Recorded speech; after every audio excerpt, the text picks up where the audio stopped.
하나님의 말씀 누가복음 18장 15절부터 30절까지의 말씀입니다. 제가 가지고 있는 성경은 신약성경 127페이지에 있습니다. 누가복음 18장 15절부터 30절까지 말씀을 함께 교독하겠습니다. 누가복음 18장 15절입니다. 사람들이 예수께서 만져주심을 바라고 자기 어린아이를 데리고 오매 제자들이 보고 꾸짖거늘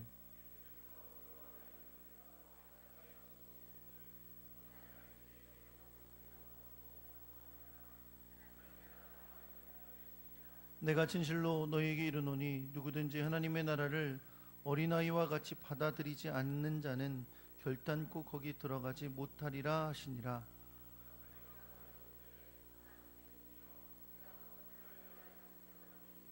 예수께서 이르시되 내가 어찌하여 나를 선하다 일컫느냐. 하나님 한 분 외에는 선한 이가 없느니라.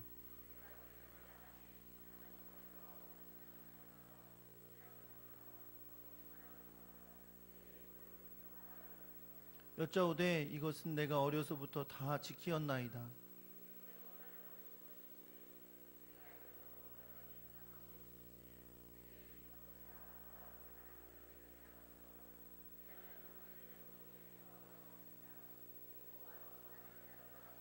그 사람이 큰 부자이므로 이 말씀을 듣고 심히 근심하더라.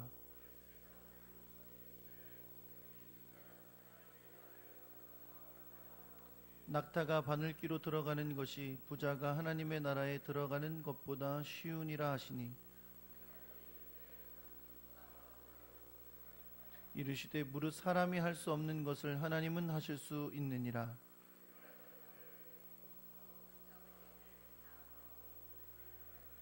이르시되 내가 진실로 너희에게 이르노니 하나님의 나라를 위하여 집이나 아내나 형제나 부모나 자녀를 버린 자는 내세 영생을 받지 못할 자가 없느니라 하시니라. 아멘.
우리 정상순 집사님이 인도하셨는데 이명순 자매님 어디 계시죠?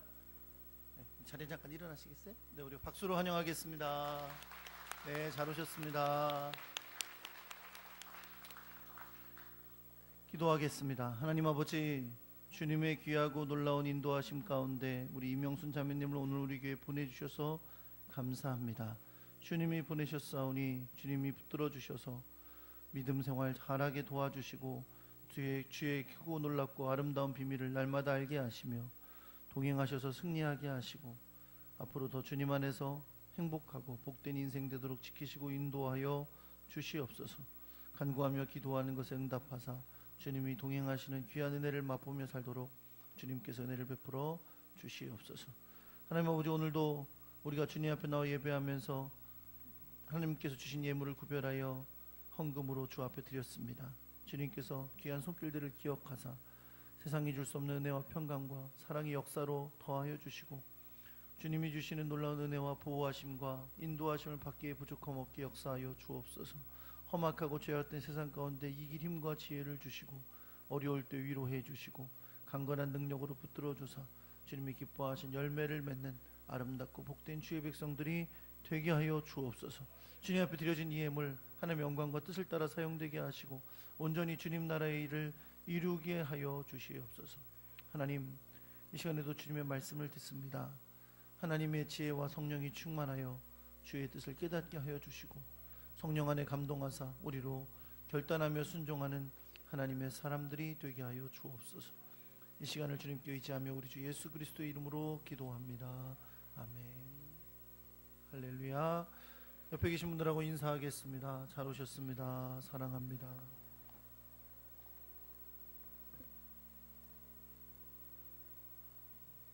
주님이 주시는 은혜와 사랑이 여러분과 함께 하기를 우리 주 예수 그리스도의 이름으로 축원합니다. 한번 따라해 보겠습니다. 하나님 나라에 들어가려면, 오늘 여러분과 제가 함께 읽은 본문은 우리가 공관복음이라고 부르는 마태복음, 마가복음, 누가복음 세 복음서에 모두 기록이 되어 있는 말씀이고요. 두 가지 이야기가 그 안에 들어 있습니다. 하나는 우리가 잘 아는 것처럼 예수님께서 만져주실 것을 바라고 부모들이 아이들을 데리고 왔는데 예수님의 제자들이 꾸짖으면서 못 오게 하죠. 예수님께서 그들을 오는 것을 막지 말라고 아이들을 부르시고 기도해 주셨던 그런 장면의 말씀이고, 두 번째는 젊은 청년 관리가 예수님에게 찾아와서 어떻게 하면 영생을 얻습니까? 라고 물었고 예수님께서 그의 삶을 만지셔서 이제 어떻게 영생을 얻는지를 가르쳐 주셨지만 그가 그 말씀을 받아들이지 못하고 돌아가게 됐던 그런 사건의 말씀입니다. 그런데 지금 이 두 가지 이야기가 따로따로 되어 있는 두 가지 이야기가 함께 연결되어 있는데, 이 두 가지 이야기는 첫째는 예수님이 아이들을 사랑하시는 것에서 말씀하신 것 같지만 결국은 이 상황을 통해서 예수님께서 하셨던 말씀과 또 이 부자 청년, 관리 청년이 와서 주님과 나눈 대화 가운데 주님께서 결론적으로 하셨던 말씀이 거의 같은 말씀입니다. 그 말씀은 뭐에 대한 거였냐면 하나님 나라에 들어가려면 어떻게 해야 하는가 라는 겁니다. 그래서 제가 오늘 설교의 본문을 그렇게 정한 거죠. 뭐라고요? 하나님 나라에 들어가려면. 사실 오늘 본문에 하나님 나라에 들어가는 방법은 부정적인 방법으로 설명이 되어 있어요. 이게 무슨 말이냐면 오늘 본문에 하나님 나라에 들어가는 방법은 하나님 나라에 들어가려면 이렇게 해야 된다라고 긍정적으로 말한 게 아니라 이렇게 하면 하나님 나라에 들어가지 못한다 라는 것을 통해서 하나님 나라에 들어가는 법을 가르쳐 주고 계신다는 겁니다. 그래서 오늘 본문을 말씀을 들을 때에 우리가 유익하게 듣는 법은, 혹시 우리가 하나님 나라에 들어가지 못할 잘못된 태도를 가지고 있지 않은지 겸손히 돌아볼 수 있어야 합니다. 왜 이것이 중요하냐면 우리는 너무나 쉽게 우리는 당연히 하나님 나라에 들어갈 자격이 있다라고 생각하기 때문이에요. 당연히 그렇게 생각합니다. 왜? 성경에 보면 우리가 천국에 들어가는 길은 예수 그리스도의 십자가의 은혜와 부활의 역사를 믿는 자들은 하나님 나라의 자녀가 되는 권세가 주어진다고 되어 있기 때문이죠. 저도 그 말씀을 분명히 믿고 그 말씀이 우리를 구원한다고 믿습니다. 그런데 우리가 그럼에도 불구하고 오늘 말씀을 통해서 하나님 나라의 백성이 되지 못하는 태도, 하나님 나라에 들어갈 수 없는 태도에 대해서 알아야 되는 이유는 우리가 예수 그리스도를 믿고 구원받게 되는 이 일이 결코 그렇게 쉽고 간단한 일이 아니라는 것을 주님께서 오늘 본문을 통해서 가르쳐 주시기 때문이에요. 예수를 믿고 구원받는다는 것은 단지 우리가 영원한 사망에 이르게 됐는데 예수님을 믿고 천국 간 백성이 됐다라는 단순한 의미로 설명할 수 있는 것이 아니라는 겁니다. 예수를 믿는 건 하나님 나라의 백성이 되는 거예요. 그렇다면 하나님 나라의 백성이 된다는 건 뭘 의미하고 우리가 어떻게 하여야 이 하나님 나라에 들어가는 복을 누리며 살아가는가? 오늘 말씀을 통해서 깨닫게 되기를 우리 주 예수 그리스도의 이름으로 축원합니다. 그래서 우리가 예수 믿고 구원받는 건 예수 믿고 구원받은 사건만으로 끝나는 게 아니에요. 그 이후에 우리는 하나님 나라의 백성으로서의 삶을 주님의 나라 안에서 누리며 살아가는 하나님의 백성이 되어야 하는 것입니다. 그래서 오늘 본문의 말씀은 우리가 어떻게 구원받은 백성으로서 신앙생활을 해야 하는가를 아주 진지하게 가르쳐주는 말씀입니다. 자, 첫 번째 이야기가 있어요. 첫 번째 이야기는 우리가 잘 아는 말씀이죠. 몇 명인지는 알 수 없지만 여러 부모들이 자기 아이들을 데리고 예수님이 계신 곳으로 나아왔던 상황이 있었습니다. 원어적으로 보았을 때 오늘 본문에 나오는 이 어린아이는 마태복음과 마가복음에 나오는 헬라어와 다른 표현으로 되어 있어요. 그래서 번역을 하기를 마태복음과 마가복음에는 어린이들이 온 것이다 라고 번역했는데 오늘 누가복음의 본문은 어떻게 번역했냐면 어린 아기를 데리고 왔다 라고 번역했습니다. 이 말은 마태복음과 마가복음에 나온 어린이들과 누가복음에 나오는 아이들이 다르다는 뜻이 아니에요. 마태복음과 마가복음, 누가복음에 나오는 장면은 똑같은 장면인데 누가복음이 어린 아기들이라고 표현한 것은 그 예수님 앞에 데리고 왔던 아이들 가운데 상당수의 많은 어린 아기들이 있었음을 누가복음이 드러내고 있는 겁니다. 어린 아기들이 왜 중요하냐면 유대인들은 어린 아기들, 특별히 돌 정도 된 아기들은 아이를 데리고 랍비에게 가서 랍비에게 안수를 받고 기도를 받는 관습이 있었어요.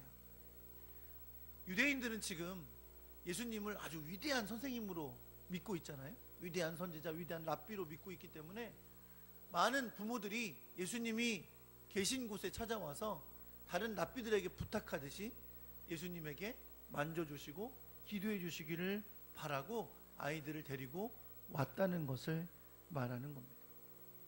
그럴 수 있는 거죠. 그렇죠? 랍비에게 가서 기도받는 것이 관습인 그들이 랍비로 여기는, 위대한 랍비로 여기는 예수님에게 자기 아기들을 데리고 오는 것은 충분히 있을 수 있는 일이라는 거예요. 그런데 문제는 뭐예요? 제자들이 그걸 보더니 꾸짖었다는 거죠. 오지 못하도록 꾸짖었다고 성경이 말합니다. 왜냐하면 그 당시에 유대 사회에서 이 어린이들은 중요한 존재로 여겨지지를 않았어요. 예수님께서 오병이어의 기적을 일으키실 때도 사람들의 숫자를 셌는데 5,000명을 먹이고 12광주리가 남았다 그랬어요. 근데 성경에서 아주 대놓고 여자와 어린아이를 제외한 숫자라 그랬어요. 그렇죠? 그래서 보통 학자들이 2만 명 모였다고 하는데 2만 명 중에 4분의 1인 5,000명 모였다고 말하는 거예요. 누굴 빼고? 여자들과 아이들을 빼고. 중요하게 여기지 않는 거죠. 더더군다나 어린아이들은 아직 어려서 지적으로 성숙하지 못했고 아직 율법책을 읽을 자격이 되지 않는다라고 여겼기 때문에 중요한 존재로 여기지 않은 거예요. 그런 아이들을 데리고 예수님에게 부모들이 나와왔다는 거죠. 근데 여러분, 예수님은 지금 예수님이 가시는 곳마다 수만 명의 사람들이 몰려드는 아주 유명인사예요. 그렇죠? 많은 사람들이 예수님을 따르고 말씀을 듣기를 원하고 치유받기 원하고 또 귀신을 내쫓아 주시기를 원하고 그래서 수많은 사람들이 예수님을 따랐어요.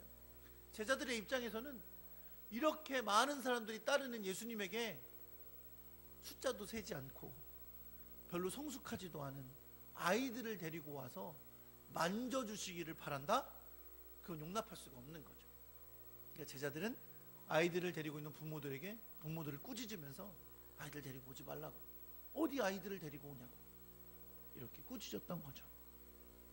그러자 예수님은 오히려 그 어린아이들을 부르십니다. 성경에서 불렀다 그랬어요. 아이들을, 얘들아 이리 와라 라고 예수님이 부르셨다 그랬어요. 그리고 아주 그들을 가까이 오게 하셨다고 했습니다. 그리고 제자들에게 이렇게 말씀하십니다. 어린아이들이 내게 오는 것을 용납하고 금하지 말라. 하나님의 나라가 이런 자의 것이니라 라고 말씀합니다. 예수님께서 아이들을 가까이 부르시고 또 오게 하시고 그들을 만져주시고 기도해 주셨다는 거죠. 그리고 제자들에게 그들이 내게 오는 것 용납하고 금하지 말라고 오히려 제자들을 꾸짖으셨다는 겁니다. 뭘 말하는 거예요? 예수님은 그 당시의 사람들처럼 아이들을 천하고 소홀한 존재로 여기지 않으신다는 거죠. 오히려 그들의 순수함을 예쁘게 보시고 귀하게 여기셨다는 사실을 보여주고 있는 겁니다. 그래서 그 아이들을 빗대어 예수님이 제자들에게 아주 중요한 가르침을 주시는 거죠. 그 가르침이 뭐예요? 하나님의 나라가 이런 자의 것이니라. 한번 따라해 보겠습니다. 하나님의 나라가 이런 자의 것이니라. 그리고 이어서 그 의미를 설명해 주십니다. 왜 예수님이 하나님의 나라가 이런 어린아이들의 것이다 라고 말씀하시느냐? 뭐라고 말씀하세요? 내가 진실로 너희에게 이르노니 누구든지 하나님의 나라를 어린아이와 같이 받아들이지 않는 자는 결탄코 거기 들어가지 못하리라. 사랑하는 성도 여러분, 산타크로스가 오지 않는다는 거 언제부터 하셨어요? 몇 살 때부터 하셨습니까? 혹시 아직도 믿고 계신가요? 아직도 뭘 갖고 올 줄 알고 양말 걸어 놓으시나요? 저는 유치원 다닐 때 크리스마스 행사를 했는데 산타크로스 할아버지가 왔었거든요. 근데 얼마나 실망했는지 몰라요. 왜냐하면 산타크로스가 우리 원장님과 똑같은 넥타이를 메고 있었어요.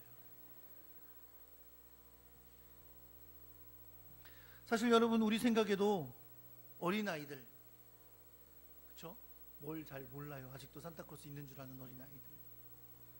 그래서 절대 그러면 안 된다고 교육 전문가들이 말하는데도 아이들 속여가지고 아이들 설득해서 다른 걸로 하게 하고 막 이러는 일을 하기도 합니다. 너 이거 하면 아빠가 이렇게 해줄게. 거짓말. 단지 요거 하게 하려고 거짓말을 하게 하기도 해요. 여러분은 다 안 한 것처럼 지금 굉장히 그렇게 쳐다보고 계시지만 여러분도 다 한 번씩은 그렇게 해보셨을 거예요. 왜? 어린아이들은 아직 분별력이 없고 속일만 하니까 그렇게 했던 거죠. 여러분, 오늘 본문에서 예수님께서 어린아이와 같이 하나님 나라를 받아들인다라고 했을 때 이 어린아이는 순수한 걸 말하는 거예요. 있는 그대로 받아들이는 것, 그것을 말하는 거예요. 지금 속으로 목사님 요즘 애들이 얼마나 야가 빠졌는데요, 그렇게 얘기하시는 분들이 계실지 몰라요. 그런 의미로 어린아이 얘기하는 거 아니라는 거죠. 물론 어린아이들도 어려서부터 금방 야가지고 남 속이고 그렇게 합니다. 왜? 인간은 다 죄인이에요. 죄성 갖고 태어나는 거죠. 그러나 지금 예수님이 말씀하신 어린아이는 그런 어린아이를 말하는 게 아니라 순수하게 있는 그대로 받아들이는 어린아이, 그것을 말씀하고 있는 거죠.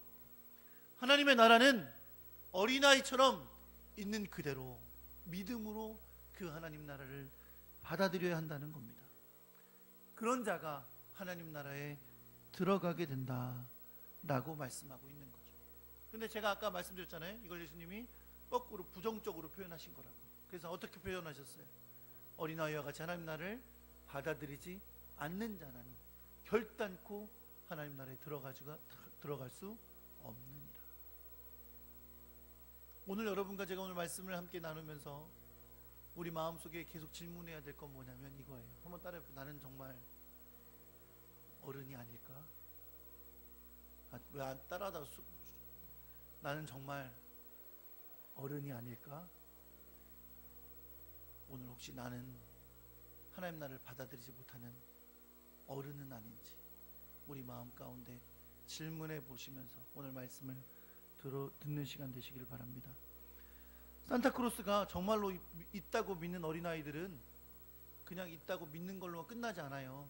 어떻게 해요? 산타크로스 기다립니다. 그렇죠? 혹시 굴뚝이 있는 집은 굴뚝 청소할 거예요. 그렇죠? 아이들은 진짜 있다고 믿고 양말 걸어놓고 아침에 일어나면 눈을 뜨자마자 선물이 있는지 찾아봅니다. 벌써 아이들이 나중에 이제 알기 시작하면 선물을 갖다 놓은 사람이 누군 걸 알아요? 엄마 아빠인 걸 알기 시작하면 며칠 전부터 얘기하기 시작하죠. 난 이번에 산타크로스가 뭘 좀 갖다 줬으면 좋겠어. 이러면. 그러면 이미 오늘 성경이 얘기하는 순수한 어린아이가 아니에요. 순수한 어린아이는 산타크로스가 정말 있는 걸 믿고 그걸 기다리는, 그리고 그것에 따라 행동하는 어린아이. 믿으면 그 믿음에 따라 행동하게 됩니다. 제가 오늘 계속 질문해 보라 그랬어요. 나는 너무 어른이 아닐까? 왜요? 믿음은 머리로만 믿는 게 아니에요. 믿으면 믿음에 따라 행동합니다. 하나님 나라를 믿으신다고요? 그러면 하나님 나라를 믿는 사람답게 신앙생활합니다. 하나님 나라를 믿는 사람답게 살아갑니다. 그게 순수한 믿음을 가진 사람의 모습인 거죠. 제가 미국에서 공부하던 중에 방학 때 1박 2일 운전해가지고 저 플로리다에 있는 디즈니 월드를 간 적이 있어요. 아이들 데리고. 어떻게 해요? 미국에 왔는데 아이들한테 좀 그런 거 구경시켜주고 싶으니까 갔어요. 가가지고 근데 우리 아이들이 되게 어릴 때여가지고 무슨 놀이기구니 뭐니 탈 수가 없어요. 그런 건 저도 무서워하니까. 그래서 그 멀리까지 가서 탄 놀이기구가 회전목마. 근데 그 외의 시간은 뭘 했을까요? 1시간 기다려서 미키마우스 사인 받았어요. 1시간 기다려서 미니마우스 집 구경하고 미니마우스랑 사진 찍었어요. 도대체 그 안에 누가 들어있는 줄 알고. 그쵸? 그래도 그렇게 해야 돼요. 왜? 아이들은 그게 진짜라고 믿으니까. 진짜라고 믿으면 1시간 기다려서라도 사인 받습니다. 1시간 기다려서 사진 찍어요. 여러분, 하나님 나라를 정말 믿으신다고요? 나는 정말 하나님 나라가 있고 내가 하나님 나라에 갈 걸 믿으신다고요? 믿는 사람은 믿음대로 행동합니다. 그게 어린아이처럼 믿는 신앙의 모습인 거예요. 주님이 오늘 본문을 통해 우리에게 말씀하시는 어린아이처럼 하나님 나라를 받아들이는 믿음은 바로 그런 믿음이죠. 있는 그대로 받아들이고 그 믿음에 따라 행동하는 것. 혹시 우리는 하나님 나라에 대해서 너무 많은 것 따지고 생각하고 의심하는 너무 어른이 되어 있는 것은 아닐까요? 하나님 나라의 백성이 돼서 이 세상 가운데 하나님의 통치를 따라 살아가는 것이 하나님 나라를 믿음으로 받아들인 자의 모습인데, 어느덧 우리 안에는 세상적인 욕심을 내려놓지 못한 모습으로 너무 어른이 된 모습으로 신앙생활하고 있는 것은 아니냐는 겁니다. 이어지는 이야기가 우리 자신을 돌아보게 만듭니다. 어떤 젊은 관리가 예수님을 찾아왔어요. 예수님에게 묻습니다. 예수님, 선한 선생님, 어떻게 해야 영생을 얻습니까? 여러분, 얼마나 멋져요. 젊은 사람이 찾아왔어요. 선한 선생님, 어떻게 하면 부자가 됩니까? 어떻게 하면 하나님이 주시는 복을 받습니까? 어떻게 하면 하나님이 주시는 놀라운 기적을 봅니까? 이렇게 묻지 않았어요. 예수님이 선한 선생님, 어떻게 하면 영생을 받습니까? 얼마나 은혜로워요. 경건해 보이고 멋있잖아요. 누가 보기에도 이 젊은 관리는 하나님을 진지하게 믿고 영생 얻는 법을 구하는 아주 순수하고 아름다운 사람처럼 보입니다. 그가 예수님을 선한 선생님 하고 불렀잖아요. 근데 이게 여러분, 이 유대인들이 가지고 있는 문제를 이 선한 청년이 드러내는 거예요.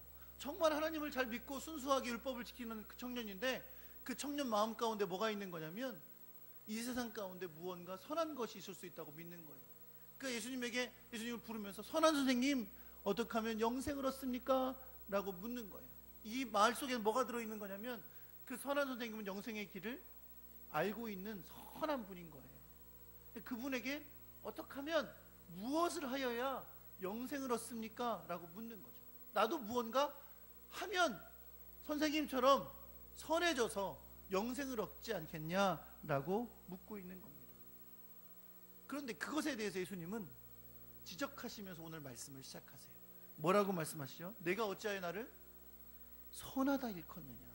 하나님 한 분 외에는 선한 이가 없느니라. 여러분, 선하다는 건 그냥 착하다는 걸 뜻하는 게 아니에요.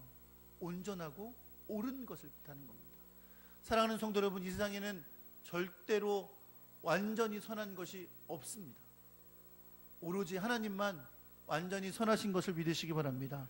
예수님이 그걸 말씀하시는 거예요. 마치 청년은 무언가 행하면 선해져서 영생에 이를 거라고 믿고 예수님께 묻지만, 예수님은 선한 선생님이라고 예수님을 부르는 그 청년에게 내가 어찌하여 나를 선하다 일컫느냐? 하나님 한 분 외에는 선한 이가 없느니라 말씀하십니다. 뭘 말씀하시고 싶으신 거예요? 사람이 영생을 얻는 것은 사람의 행위로 하는 것이 아니라 하나님으로 말미암은 것임을 가르쳐 주고 계신 겁니다.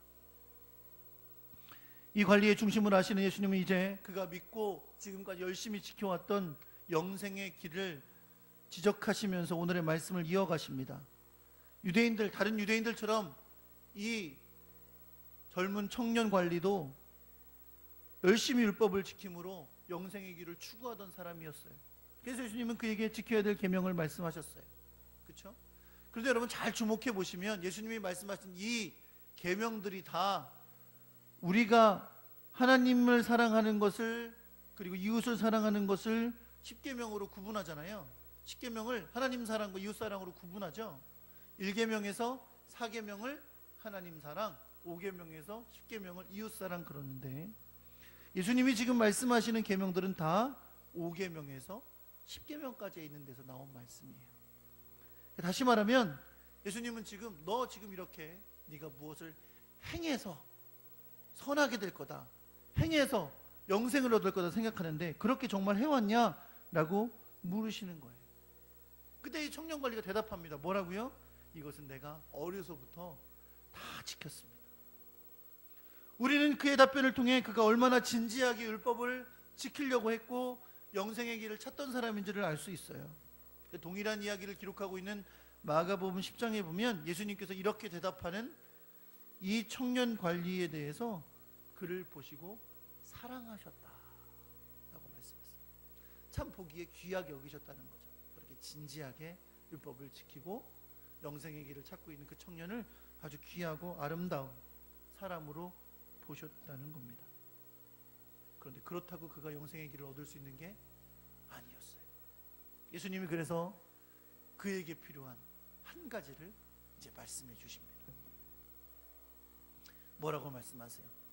내가 오히려 한 가지 부족한 것이 있으니 내게 있는 것을 다 팔아 가난한 자들을 나눠주라. 그리하면 하늘에서 보화가 내게 있으리라. 그리고 와서 나를 쫓으라. 아멘 안 나오는 거 봐.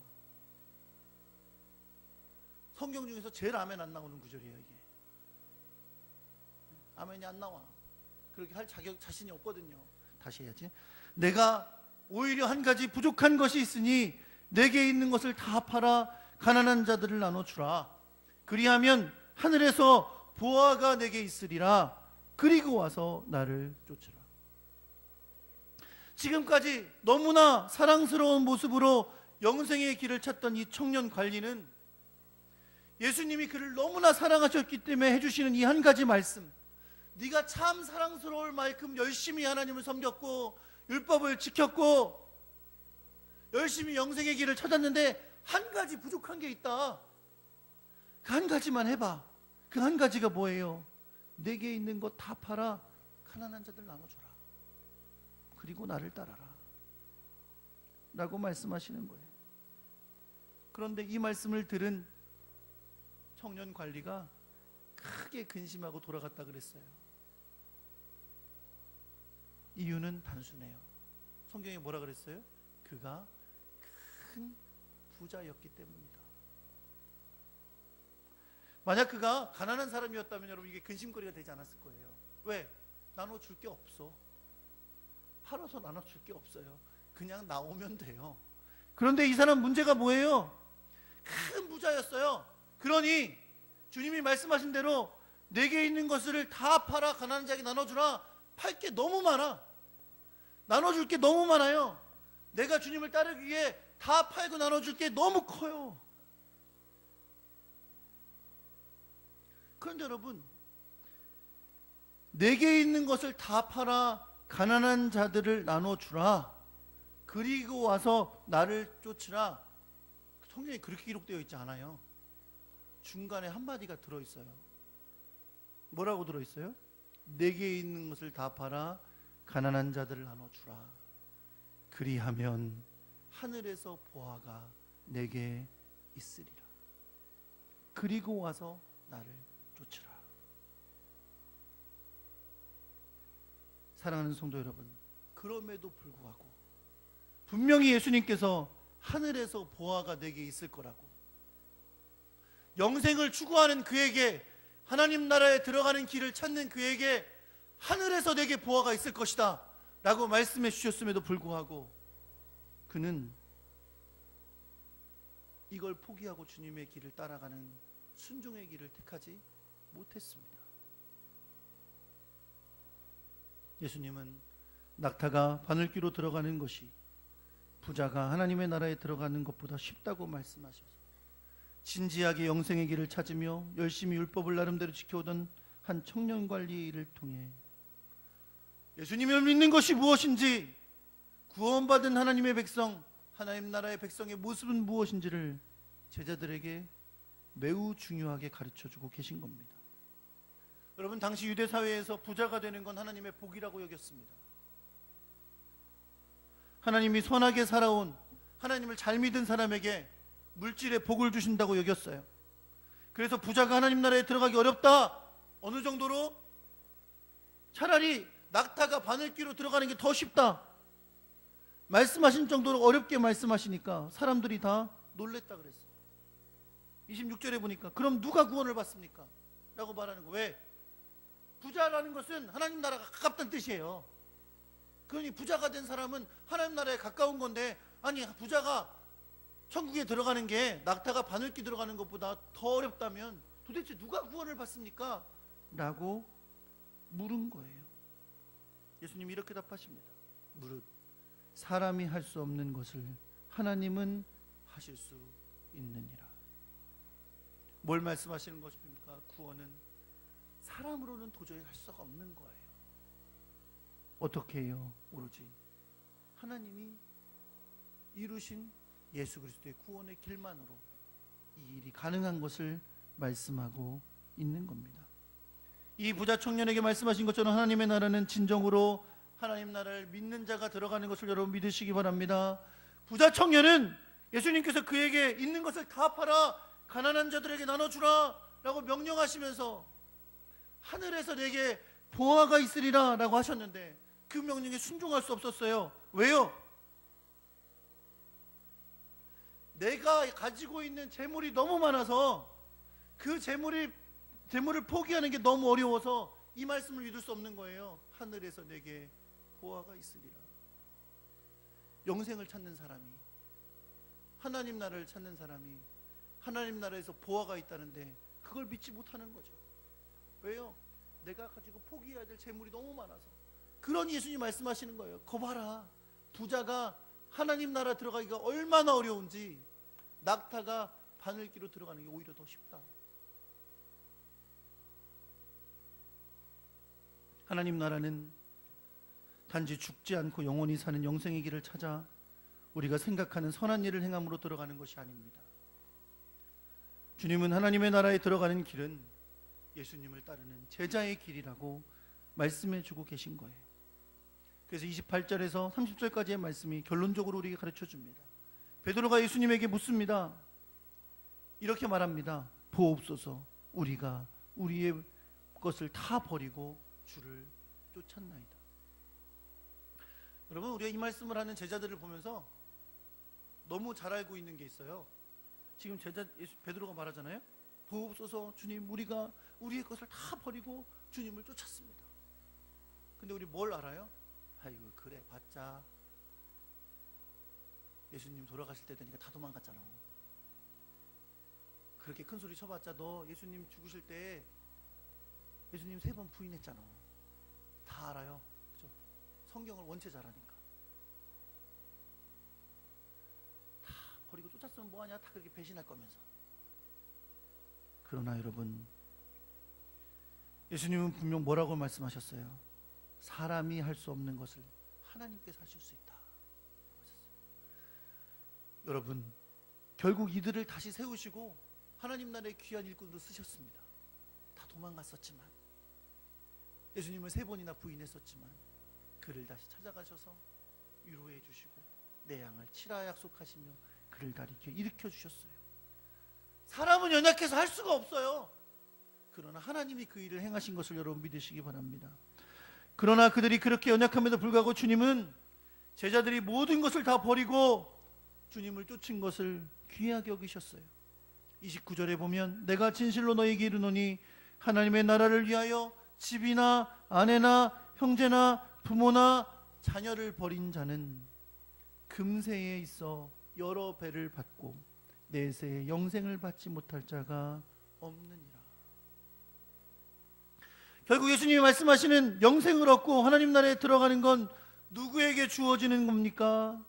하나님의 나라를 위하여 모든 것을 버릴 수 있는 사람, 있는 그대로 하나님의 나라를 받아들일 수 있는 사람, 따지지 말고 조건 걸지 말고 하나님이 하라는 길에 순종하며 걸어갈 수 있는 사람,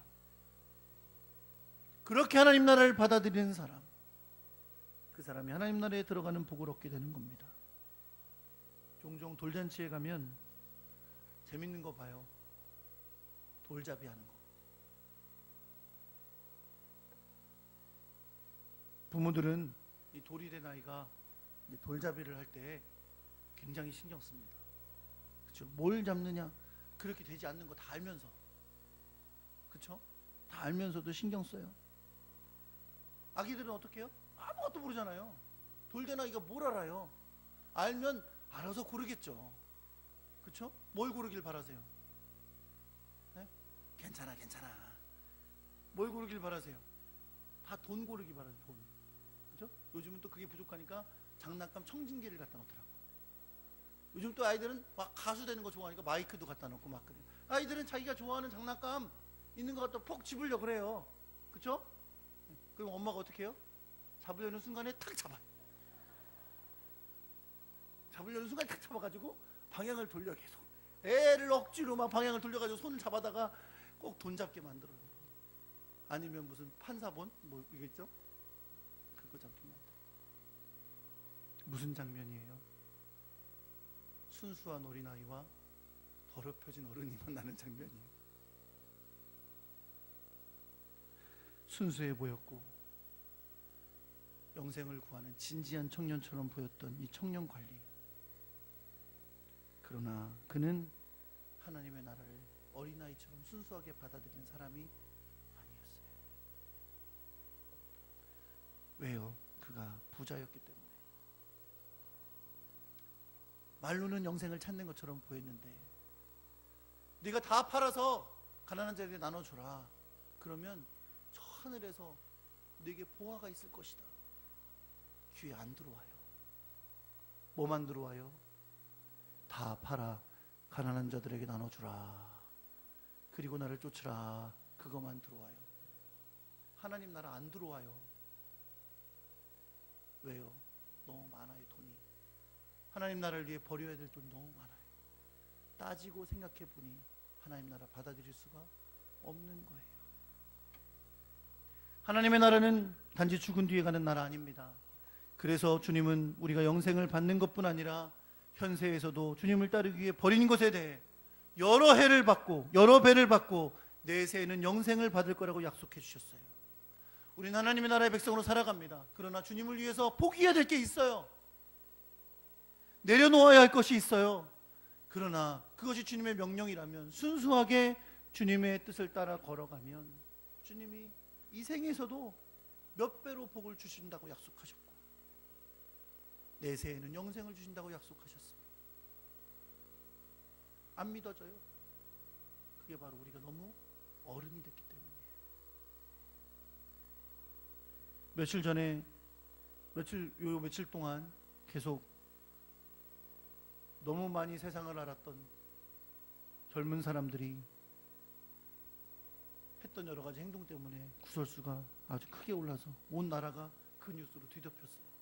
요즘 사법농단에 대한 뉴스도 심각한 문제고 북미 관계도 심각하고 막 그런데 그 뉴스 다 사라져 버렸어요. 그 젊은 연예인 2명이 했다는 그것 때문에. 그 친구들은 유명해지고 인기 끌고 그래서 돈도 많이 벌어서 마치 세상의 모든 걸 다 얻은 것 같았을지 몰라요. 그걸 가지고 즐기며 사는 것을 행복하다고 여겼을지 모릅니다. 그러나 어느 순간 파멸의 길로 걸어가는 것을 우리는 뉴스를 통해 보고 있습니다. 너무 어른이 되면 우리는 하나님의 나라를 순수하게 받아들이고 그 나라를 위해 살 수가 없습니다. 왜요? 버릴 게 너무 많아서. 그걸 버리지 못하는 상태에 이르르면 우린 주님을 따를 수가 없는 겁니다. 사랑하는 성도 여러분, 우리의 삶의 순간순간에 이 선택의 순간이 찾아옵니다. 하나님 나라를 위해 포기하고 주님을 따라야 하는 순간이 분명히 있다는 거예요. 그 순간 우리는 하늘에서 받게 될 보화, 하늘에서 받게 될 상급을 소망하며 이 세상의 유익을 포기하고 주님을 따를 수 있는 어린아이 같은 하나님의 사람, 그런 순수함이 있는 하나님의 사람이 되어야 될 줄 믿습니다. 그런 자들에게 주님은 이 땅에서도 몇 배의 보상을 받고 내세에는 영생의 복을 누리게 될 것이다 분명히 약속하고 계십니다. 사랑하는 성도 여러분, 왜 우리가 더 주님을 위해 우리의 예배의 시간을 드리지 못할까요? 왜 우리는 주님을 위해 더 시간을 들여 헌신하지 못할까요? 왜 우리는 주님을 위해 더 물질을 드리지 못할까요? 왜 우리는 주님을 위해 우리의 육체의 수고를 드리지 못할까요? 왜 우리는 세상에서 주님의 영광을 위해 내 유익을 내려놓고 손해보는 일을 택하지 못할까요? 혹시 너무 약삭빠르라진, 너무 능글능글해진 어른이 되어서는 아닐까요? 하나님의 갚으심을 믿지 못하기 때문에, 말로는 하나님 나라를 믿는다고 하지만 하나님 나라에서 누릴 진정한 상급을 믿지 못하기 때문에 순수하지 못해서 그렇게 살지 못하는 건 아닐까요? 오늘 여러분과 제가 함께 기도하기를 소망합니다. 하나님, 어린아이처럼 하나님의 나라의 백성으로 살게 하여 주옵소서. 어린아이처럼 하나님의 나라를 받아들이는 믿음의 헌신자가 되게 하여 주옵소서. 그렇게 기도하는 귀한 시간 되기를 예수 그리스도의 이름으로 축원합니다.